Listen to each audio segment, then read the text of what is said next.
Saudara-saudaraku muslimin dan muslimat, ini juga salah satu dari tradisi orang-orang kafir yang sudah mengakar di tengah-tengah muslimin.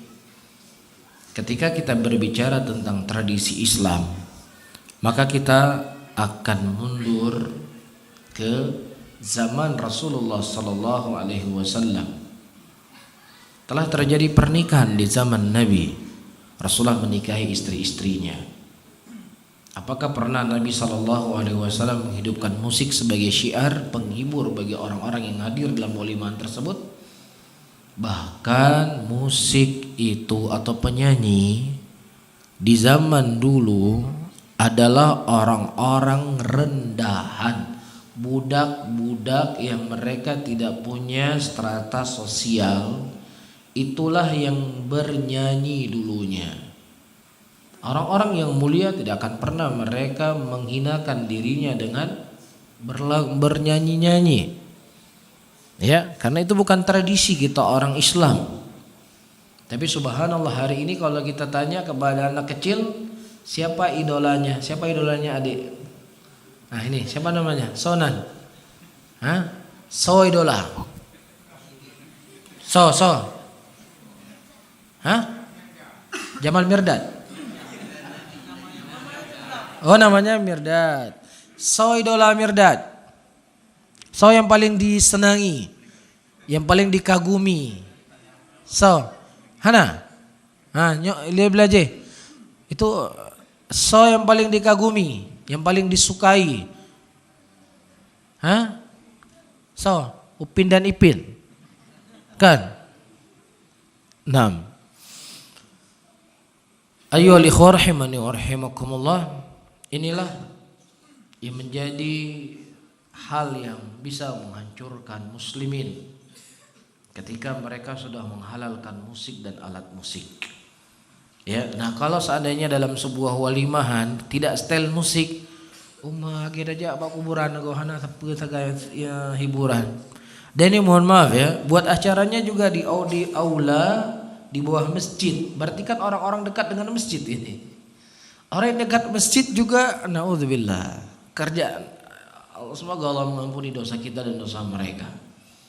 Ya, kalau kita buat acara tidak ada musik, pisah laki-laki dengan perempuan, ini pasti akan dianggap aneh dan akan menjadi super aneh.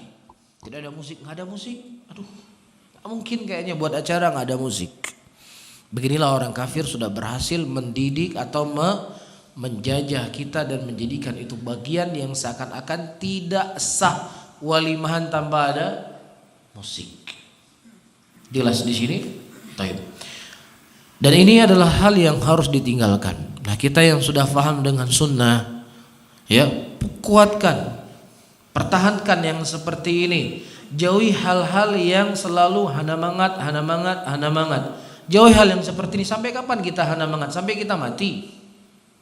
Sementara yang memberikan rezeki kepada kita Allah, yang memberikan kepada kita segala kemudahan Allah. Kenapa kemudian keinginan manusia yang kita ikuti, sementara keinginan Allah tidak pernah kita gubris? Ini sebuah kekeliruan. Kuatkan, pegang. Yang itu akan memberikan faidah kepada kita dan juga pelajaran buat saudara-saudara kita muslimin. Oh, ternyata seperti ini toh cara seseorang membuat acara walimahan. Tapi kalau kita nama ngalir tak apa dalam masyarakat, tak pegat aja bagaimana kehidupan masyarakat, kita mendapatkan dosa. Orang lain tidak bisa menjadi sebuah pelajaran. Ya, saya teringat di Banda Aceh waktu itu ada pernikahan orang yang cukup dikenal lah di Banda Aceh. Kebetulan anaknya beliau menikah dengan salah seorang dari teman kita. Buat acaranya di Darussalam. Ya, karena memang beliau adalah orang yang dikenal di Banda Aceh. Akhirnya tamu dari segala kalangan, dari pejabat, gubernur sampai yang orang-orang seperti kita. Ya, dipisah antara laki-laki dengan perempuan. Laki-laki punya pelaminan sendiri, perempuan punya pelaminan sendiri. Nggak ada musik. Dan masya Allah ternyata orang-orang yang punya akal ya. Nyukuh yang mengatakan bahwa 5-6 jam pulau enang agam tenang makan. Iya, Jadi menjadi pelajaran dan ibrah buat orang lain, orang-orang yang punya akal. Tapi orang-orang yang memang naudzubillah keadaan mereka tidak ada kecuali mencari fitnah di tengah-tengah muslimin, ya memang begitu keadaan mereka, tidak perlu untuk kita gubris. Justru mereka lah yang perlu kita ajarkan, jangan kita mengikuti alur mereka. Jelas ya, nah terkhusus nih bapak-bapak yang mau menikahkan anaknya, jangan ikut kebiasaan masyarakat. Biasakan sesuatu yang baik, jangan membiasakan sesuatu yang sudah menjadi kebiasaan. Ya, nah di awal pernikahannya sudah dengan musik, sudah dengan hal-hal yang diharamkan. Kapan Allah akan memberikan keberkahan dalam rumah tangga? Kapan? Di awalnya saya sudah sesuatu yang diharamkan oleh Allah. Ya, jalankan. Fasda bima tu'mar, jalani apa yang datang dari diperintahkan oleh Allah Subhanahu wa ta'ala. Walaupun yang melakukan, tapi ini Pak Ustadz yang membuatnya tokoh dari organisasi fulan.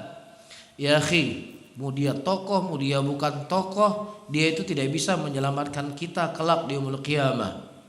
Yang bisa menyelamatkan kita kelak di yaumul qiyamah adalah iman dan takwa yang kita punya. Karena setiap seruan, yang seruan tersebut tidak berdasarkan dalil dari Al-Quran dan Sunnah, semua seruan tersebut hakikatnya adalah seruan syaitan. Ya, jadi jangan sampai kelak menyesal di yaumul qiyamah ketika syaitan dikumpulkan oleh Allah dengan orang-orang yang mengikuti syaitan. Syaitan berkata, la talumuni walumu anfusakum. Kata syaitan kelak dalam neraka, la talumuni be kamu salah kaya. Jangan kamu salahkan saya, salahkan dirimu sendiri, ku pekai kodlong. Allah sudah melarang kamu mengikuti jalan saya, langkah saya. Allah telah memerintahkan kamu mengikuti jalannya Rasulmu. Kenapa kamu ikuti saya? La talumuni, jangan salahkan saya, kata syaitan. Walumu anfusakum, salahkan diri-diri kalian. Mau apa kita? Mau apa? Jelas ya? Jadi jadilah kita pengikut Nabi SAW, karena selain daripada jalan yang telah ditetapkan oleh Rasul, semuanya adalah jalan syaitan. Walaupun terkadang manusia yang berjubah yang mengajaknya, walaupun terkadang orang yang berkopiah, bersurban yang mengajaknya. Nabi SAW menyebutkan dalam hadisnya, khattalana Rasulullah SAW khattan biyadih, thumma yakhutu khututan an yaminih wa shimali. Suatu hari Nabi menarik sebuah garis lurus, kemudian beliau menarik garis-garis yang sangat banyak samping kiri dan samping kanan. Kemudian beliau berkata, hadhis subul, ini merupakan jalan-jalan yang banyak, yang tidak ada daripada jalan yang banyak ini kecuali di ujungnya syaitan yang mengajak manusia kepada jalan tersebut. Jelas di sini? Jadi mereka berpakaian dengan A, B, C, D, E, F, G, ujung-ujungnya apa? Syaitan. Apa saja yang menyelisih jalannya Rasul, menyelisih sunnah, semuanya itulah apa? Jalannya syaitan. La talumuni walumu anfusakum. Ya, terlebih Allah akan bertanya kepada kita yaumul qiyamah, yauma yunadihim. Suatu hari ketika mereka dipanggil oleh Allah, madza ajabtum? Apa yang telah kalian jawab dari seruan para nabi dan para rasul? Rasul mengharamkan musik, kalian buat musik.